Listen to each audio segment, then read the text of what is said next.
Maine Homestead. Let's go over what we hope to get accomplished this week in our house building adventure. But first, last week we got all but 2 of the first floor beams up thanks to our friend Mr. Manual Material. He did really good. It's not easy, but it's way easier than trying to lift them up there by hand.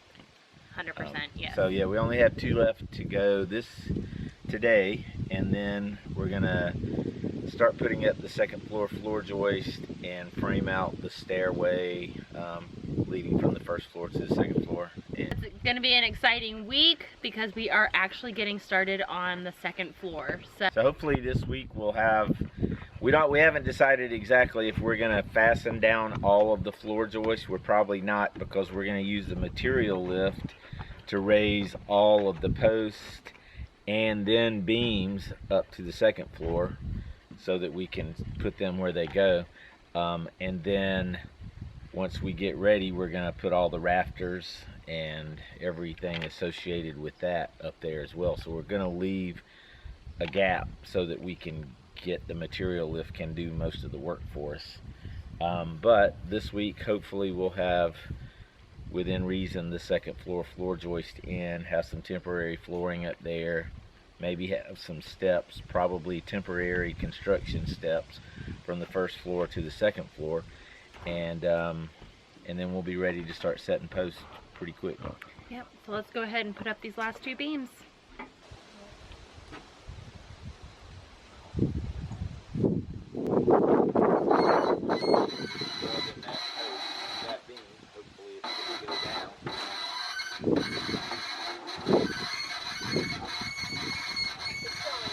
Rubbing down the side end of that beam.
So I just finished measuring and laying out where all the second floor joists go. So they're 4x8s, and there's going to be space 32 inches or 30 inches on center. And the outer beams that we placed last week will be the outer floor joist, but they're all marked and ready. Francesca's been planing away, and we're going to cut them on the subfloor up here. So we'll just carry them up, cut them, and then raise them up, I think with the material lift. And then out here on the deck, this center beam will be the center floor joist. So there'll be 8 4x8 floor joists in each bay. And then out here there'll only be 6, because the center beam will serve as the center floor joist. On each of these, where each of the beams meet in the middle, there's going to be second floor posts that go up. And so once we get those in place, we're going to sandwich them between 2 floor joists, just to give a little extra support, especially during the building process. Once we get built, they won't be going anywhere. They'll still be screwed down just like everything else, but the floor joists will be on either side of it, right up next to them, to kind of give them a little extra support, keep them from going anywhere.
30 more to go. Make that 29.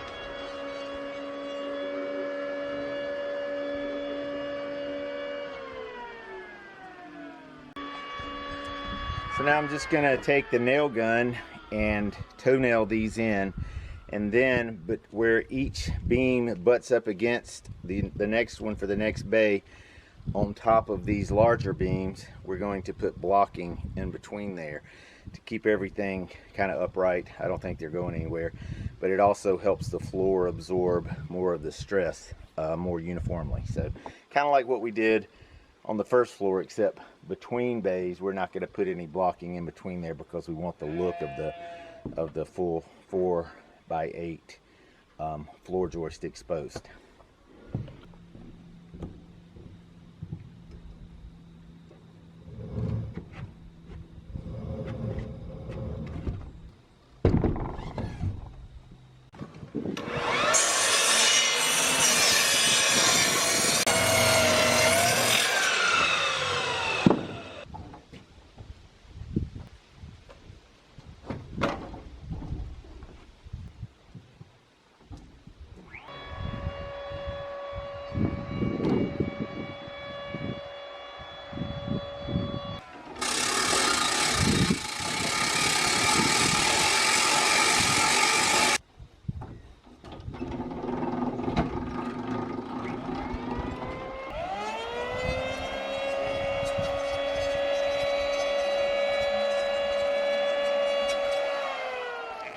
So one bay done with the floor joists. They're just tacked down with one toenail each, but it's shaping up. Did not attach these two. They're not just crooked, but did not attach the two center ones because again, they're going to sandwich the posts that sit going down the center of the house. So we're gonna wait till we place the post before we place those.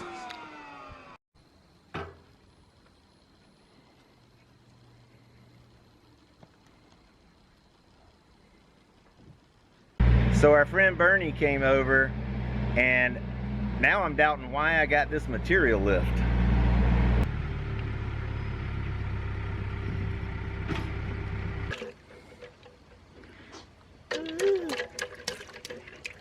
Emmy Blake, are you going splash splash?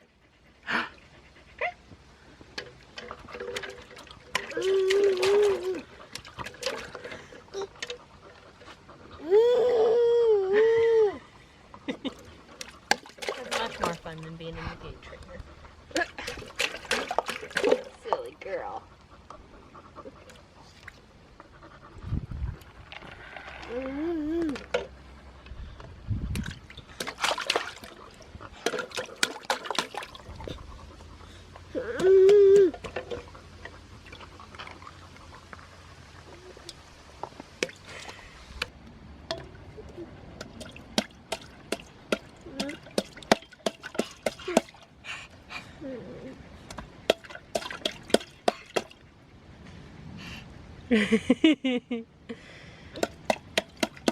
You're so silly. You're soaking wet, Emmy. That's awesome.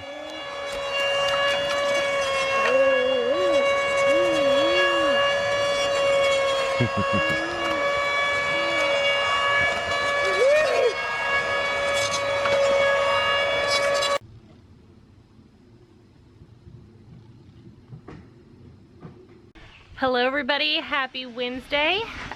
This morning I took Emery to therapy, so while I was gone, Eddie did a little bit of work on blocking and putting up some rim joists, things like that for the second floor, and now he and I are getting started working on knee braces for the first floor, just to really strengthen everything up so that while we're working up there, it's not going to be wobbling down here. So that's what we're working on, and I'm already loving the look of it.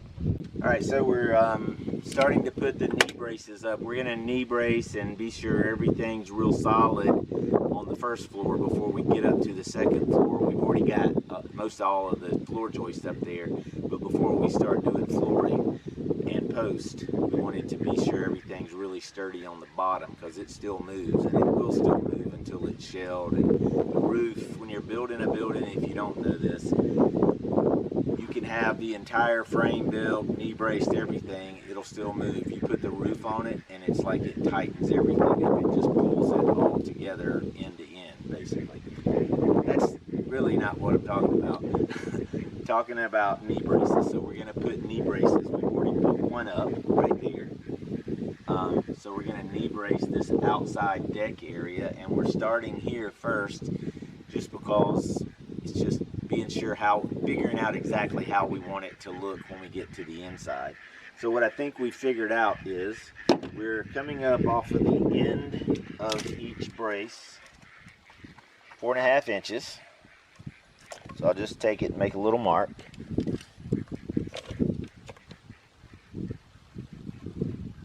And that 4.5 inches is just what looked like about half of the screw depth staying in the brace and going into the post. So that's kind of how we arrived at that number. And then I have a Forstner bit, and I don't know exactly what size this is, but it's big enough that the head of the screw fits inside of the hole that this drills. So all I'm going to do is get this started parallel to this surface, or perpendicular technically, but the hole hopefully is parallel. Get it started, get it to the depth of the Forstner bit, and then I'm gonna turn it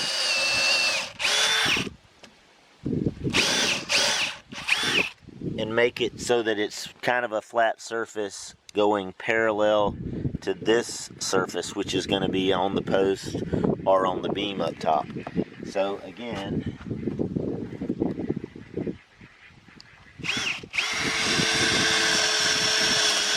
go into that depth, and I'm going to spin it around because it's a lot easier to drill going down versus sideways.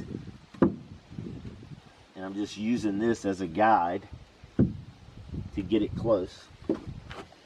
So in, and then turn it.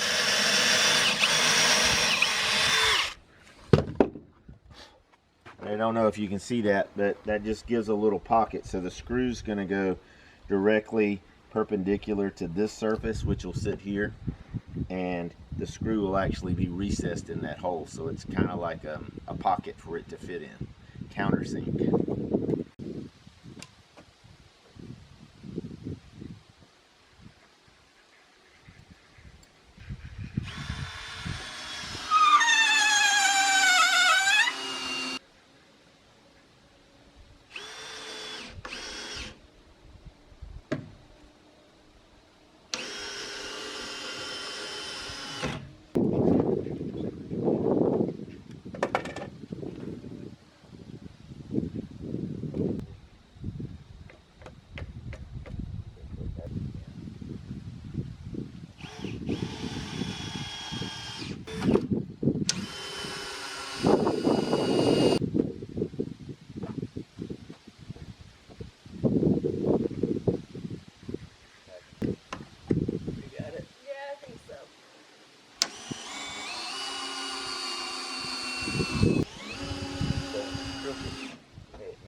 So we got all the knee braces up on the deck, first floor deck, and so we're going to cut the rest of them for the first floor of the house. Pre-drill the countersink for the screws, which here's how they look once you get them in there. So I don't know if you can see that, but it's sunk up into the wood a little bit, so it just looks a little better. But we've got to cut about 20 for the rest of the first floor posts and beams, and then we'll plan on putting those up pretty quick. So here are all the knee braces that we've already cut. They're just ready to be drilled for the countersink, and then we'll install those. That may be tomorrow. I'm tired. So to cut each knee brace, we pull a 4x6. That's what they're cut out of. We pull a 4x6 up here. They're 12 footers. So you get about 4 knee braces out of each one. But all we do is we turned our miter saw to 45 degrees and cut the first angle, and then you just flip the board over, do a 180, and then that makes each cut oppose each other the way it should. And all of these are measured out at 36 inches, so 3 feet long. That's from the long end to the long end that would be on the other cut.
We are ending the day today, and so we decided to probably go ahead and wrap up this video. We're supposed to get some rain and some wind over the next couple of days, so I don't know that we're gonna get any home building stuff done, but I think we may take advantage of the rainy kind of off day to catch up on some homesteading stuff, because we definitely need to tend to the gardens and the greenhouse and just do some other things. Homesteady stuff. We've got a garden full of vegetables like potatoes. I've got a crop of tobacco that I haven't, that I need to start harvesting, and we've got some other different vegetables we've never grown that we need to harvest, but I don't know that we'll harvest them in the rain. Yeah. But we've got the greenhouse still probably half full, and we need to harvest most of that. It's October. Usually by this time we've already had frost. Our average first frost date is September 23rd. So by now, typically we've had a lot of frost and everything's dying, but we haven't even gotten close. We've barely gotten the 30s. So, which hopefully is a good omen for our house building. Yeah, maybe we have a little bit more time. Have more time before the snow starts flying. So this week we got done putting up the first floor beams. Eddie put up the second floor joists, and then we did a lot of knee bracing on the first floor as well. So we got things kind of squared up and tightened up. We took today to kind of prep for the weekend weather. So Eddie did some spray foam around some of the posts and beams that go into the basement, so that hopefully we don't have any more water coming in, at least those areas. If we can stop the water, or most of it, from coming in. Typically, before we got the subfloor on it, if it rained, we had 2 inches of water in the basement. After the subfloor was on, it wasn't as bad, but if it rained a lot, we still got a good bit of water. So I decided to spray foam around all the posts underneath and at the top. It's easy to sand off later on, but just to see if we couldn't close it up. Up here, a lot of people, when they build a house, just because you typically don't have a big window to build a house, you get your foundation, like your basement board and set, and a lot of people will just put the first floor on it, cap that off, and they'll spend the winter in their basement, and then come spring they're ready to finish building up. We're not planning on doing that. Well, and things like that are actually going to be addressed in an upcoming video. This is going to be a surprise to Eddie, but I've asked on Instagram for any sort of house building questions that you guys have, because I'd like to do a Q&A video. We get a lot of questions on Instagram and then of course on YouTube, all about our plans and materials we're using and all sorts of things about our house build. So I'd love to do a Q&A sometime soon. So that's a good segue into being sure that you're leaving any questions in the comment section below, especially on this video, so that I can reference back, and be sure to add in your questions on our Q&A video that will be so we're kind of sometime rambling soon. but so we finished the beams last week. This week we had a couple left, and then got the floor joist up. Then we decided, and I decided, which was more common sense than anything, before we get up on the second floor and start setting posts and moving around a lot, I needed to be sure that we had knee braced it. It was, if you've ever built a house, before everything's braced, and really before the roof is put on it, if you don't have any sheathing on the outer walls, whatever, it's going to move a lot. The more you connect, the less it moves, logically. It was moving a good bit. I got up on the second floor on some temporary OSB that we just threw up there, and if you moved around much, you could feel it move. So we put up all of the knee braces, and now it doesn't move at all, which is really good. Which it's a very heavy timber frame, so it shouldn't move, which is good for going forward. Yes. But, and then after we got done prepping for the upcoming weather today, we did start working on second floor posts. So we're getting those ready, and we're putting them up on the first floor here, just so that they're ready to go whenever we want to get them up onto the second floor and then place them. So we had originally planned in the build process, so put some temporary flooring up once we got the second floor joist up, and we haven't put them all up because we left an opening so we can use the material lift to move all the heavy stuff up there as we need it, as we build up the second floor and the post and ridge beam that's going to help support the center peak of the rafters. We originally had planned to just screw down some temporary flooring upstairs, because the permanent floor is going to be what's called loft flooring. So it's 2x6 tongue and groove, and it's your floor on the second floor, but it's also your ceiling for the first floor. And we decided to go that route because we like the look. This is obviously a wooden house, and so it kind of gives us the look we want, and kind of kills two birds with one stone. You don't have to build a floor and a ceiling. It's all the same thing. Anyway, so that was delivered yesterday, right before it starts raining, of course. So that's why we're not jumping on trying to install that, because we're going to wait until hopefully there's a little bit of break in the weather. We can start installing it, put some protection on it, like poly, whatever we're going to finish it with, to give it a protection, and before it gets damaged too much by the rain. Yes. So we're ready to start working on the second floor just as soon as the weather clears up.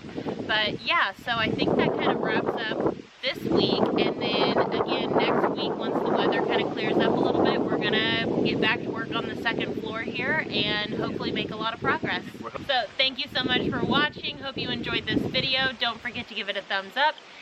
Subscribe if you haven't already, and hit the notification bell if you want to be notified when new videos are posted.